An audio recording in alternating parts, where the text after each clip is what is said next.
夏采薇没想到自己只是出差回来，就看到已经60岁的父亲怀里抱了一个婴儿。他说那孩子是自己和住家保姆生的，更是要和保姆去民政局领证。夏采薇当然不会同意，他便偷偷去做了亲子鉴定。然而当他把那份鉴定拿回来后，父亲只看了一眼便当场去世。亲情长相守，真情在人间。大家好，我是秋兰，欢迎观看《真情人间》。夏采薇一向是个孝顺的孩子，可自从母亲去世之后，他便不知道该怎样去面对自己的父亲了。这个在老年时候失去妻子的男人叫夏长河，父母希望他的未来像长河一样奔流不息，可如今老伴去世了，夏长河只恨自己的人生太过漫长。爸，你还有我呀！夏采薇痛苦地蹲在父亲的身前。从母亲走后，他便一病不起，整个人都没有了精神气儿。采薇，你妈不在了，我一个人活着还有什么意思？夏长河老泪纵横，他和妻子相伴着走过了这么多年，早已将对方视作自己的生命的一部分。他走了，就是剜下了我的一块肉。爸疼啊，爸的心里疼啊。夏长河就这样虚弱地躺在床上，任何人都拿他没有办法。亲戚朋友们纷纷过来劝他，可这时候的夏长河像是全然忘记了自己宠爱多年的女儿一样，整个人都有些疯魔。我想和你妈一块走，不要怪爸爸好吗？夏采薇看着父亲这模样，状态并不比他好到哪里去。为了能够让父亲重新捡起生活的希望，夏采薇甚至以死相逼，最后终于让他不再自暴自弃。之后，夏长河一个人住在家里，夏采薇偶尔会过来看一看他，但因为工作太过忙碌，以至于没有更多的时间来照顾父亲。这个时候，有一个亲戚建议夏采薇去找一个住家保姆照顾父亲。他思考了片刻，觉得这个办法很不错。接着，夏采薇便去家政公司找了找，可那些保姆都不符合他的眼缘。直到一个名叫李杰的保姆出来，他才微微露出了一点笑意。就你了，他指了指李杰，莫名的感觉眼前的这个女人长得很面善，像是在哪里见过一样。李杰恭敬地点了点头，直接跟着他去了夏家。然而刚一进门，夏长河就做出了很不寻常的表现。他是谁？夏长河的情绪突然激动起来，他一眼就看到了跟在女儿身后的人，快走2步来到了两人的面前。爸，你怎么了？看到父亲这样不寻常的表现，夏采薇疑惑地问：她是我请来的住家保姆，你觉得不满意？可夏长河又迅速冷静了下来，几乎没有任何犹豫地说：她是你请来的保姆，我们又不满意，没有不满意就好。夏采薇松了一口气，连忙介绍道：她的名字叫李杰。夏采薇往旁边让了一步，彻底把人露了出来。李杰大概40岁左右，眉眼清秀温和，看着就是让人很舒服的一个女人。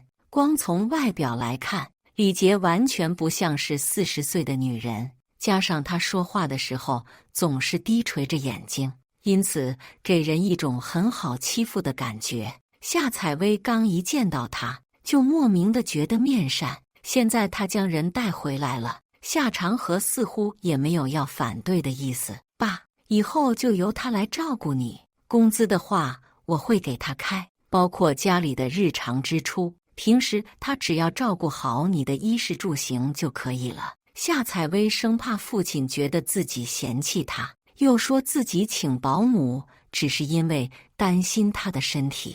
可夏长河却没有露出任何异议，甚至还让他住到了2楼，把朝南的一间采光很好的房间腾了出来。夏采薇看到他们相处的融洽，放心的回去工作了。之后夏采薇再次来看父亲的时候，他和保姆2个人一起在院子里种花，不仅是心情好了很多，身体也健朗了起来。见父亲的状态越来越好，夏采薇便将更多的注意力放在了工作上。因为公司正在准备上市的事情，他必须得前往国外去谈一个生意。出国之前，夏采薇预计自己至少得大半年才能回来，因此把父亲全权托付给了保姆李杰。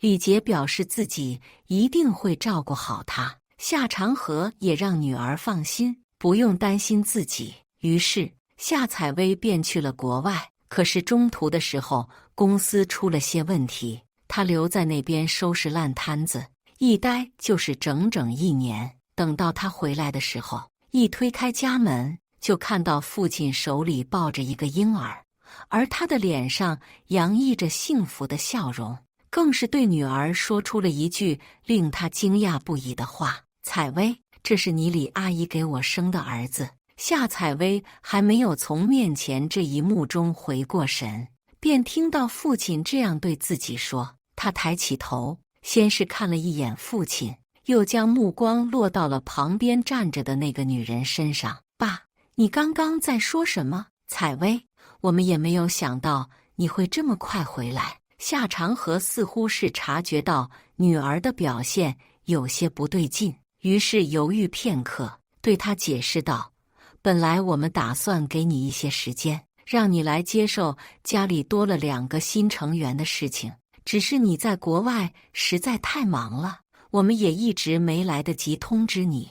这就是我刚一回来就看到你们像一家人的原因。”夏采薇直接将手里的包甩在了沙发上，她冷淡地看着李杰，质问道：“这就是你做保姆的职业素养？”夏长河赶紧将婴儿放了下来，然后挡在了李杰的面前。“采薇，你怎么能这样说话呢？他是你的长辈，你应该叫他阿姨，什么保姆不保姆的，我有说错吗？他不就是一个保姆？”夏采薇简直要被父亲的样子给气笑了。“爸，你今年已经67岁了，你跟我说这个孩子是你的，有可能吗？”女儿的话说得十分尖锐，夏长河被她气得喘不过气来。“采薇，你在胡说些什么？”李杰也一副受到了侮辱的样子，他弱弱地解释道：“你爸爸对我很好，我在这里一直照顾他，情不自禁地和他产生了感情。采薇，我知道你很难接受，但是你爸年纪也大了，不要再气他了好不好？”他话里话外都是在内涵夏采薇，全然没有自己表现出来的那么弱势。只是夏长河跟眼瞎了一样，一个劲地站在保姆的那边，对女儿大发雷霆道：“这个家是我做主，我想要和谁在一起就和谁在一起。”说着，夏长河便拉着李杰的手，大步地朝外面走。“现在孩子也有了，我要和你李阿姨去领结婚证。”夏采薇连忙挡在了他们2人前面，可夏长河就像是倔牛一样固执，硬是要和李杰去民政局。见状，夏采薇只能先使出缓兵之计，甚至还把自己的母亲搬了出来，才终于打消了夏长河的念头。等父亲情绪缓和下来之后，夏采薇并没有表现出一副坚决反对的样子，而是趁着他们不注意，悄悄地拔了一根父亲的头发，以及那个婴儿的一滴血，然后径直去了亲子鉴定中心。然而，亲子鉴定的结果让人意外，即便早已经有所怀疑，可看到这份鉴定结果以后，夏采薇依旧觉得惊讶不已。只因为这个孩子确确实实不是夏长河的，而李杰竟然生了别人的孩子，还试图把他塞进夏家，这简直是触及到了夏采薇的底线。随即，他带着这份亲子鉴定报告，气势汹汹地回了家。当时，夏长河正坐在沙发上，小心翼翼地抱着才出生不久的孩子。见到女儿回来，他温柔地说：“这孩子出生的时候才巴掌大小，现在1个多月过去了，已经长了这么大了。夏采薇正要开口，李杰便端着一盘水果从厨房走了出来。他说：“采薇回来了，要不要来吃点苹果？”李杰把苹果盘放在了桌上，一脸幸福地坐到了夏长河的旁边。夏采薇闭了闭眼睛，问道：“你们是什么时候在一起的？”夏长河侧头看了李杰一眼，回道：“在你出国之后，我发现自己越来越喜欢李杰，于是就忍不住和他在一起了。那我妈呢？”夏采薇不敢相信他这么快就忘了自己的母亲，尤其是他当初还表现出了一副要死要活的样子。夏长河似乎是怔了一瞬，才说：“你妈已经走了，可李杰是活生生地站在了我的面前，所以我选择他是情有可原的。”“行，你当然可以选择他。”夏采薇的呼吸略微急促了起来，她猛地将手里的鉴定报告扔在茶几上，然后冷声道：“爸，我今天悄悄去做了一份亲子鉴定报告，鉴定的就是你和我那个所谓的弟弟的血缘关系。”李杰顿时表情一变，夏长河更是愣愣地看着茶几上那几张薄薄的 A4 纸。事实证明，那个孩子并不是你的。夏采薇残忍地揭开了真相。夏长河摇了摇头，一边手指颤抖着摸向那份鉴定书，另一边对女儿说：“采薇，你在骗我是不是？这个孩子怎么可能不是我的？”这样说着，他已经慢慢地放开了那份鉴定报告，上面清楚地写着“并无血缘关系”几个大字。夏长河瞬间惊呆了，他一下子站了起来，眼睛瞪得很大，似乎是想要质问李杰，可下一秒他却开始剧烈地颤抖着。“爸，你怎么了？”夏采薇赶紧跑过去扶住了父亲，可他颤抖的幅度越来越大，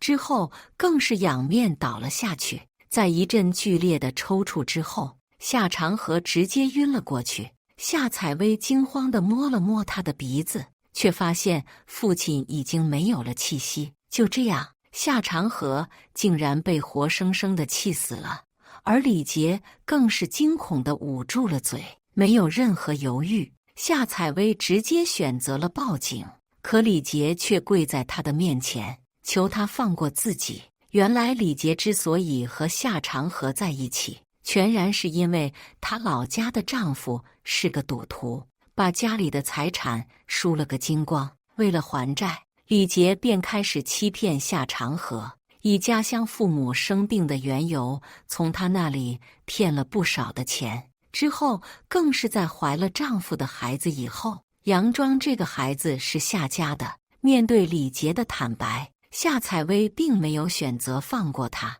而是任由法律来对他进行判决。把李杰送进了警局以后，夏采薇才强忍着悲痛开始处理父亲的丧事。这时，他从父亲的衣柜里翻出了一张从来没有见过的老照片，照片上似乎是母亲年轻时候的样子，而他仔细看了看，突然发现李杰和母亲有几分相似，这是否是父亲态度转变的原因？夏采薇不得而知，一切都已经随着他的离去而变成了一个秘密。感谢大家的观看，欢迎大家在下方评论区讨论。如果你喜欢这类故事，记得点击订阅《真情人间》，并分享给更多的人，这会对我帮助很大。再次感谢大家的观看。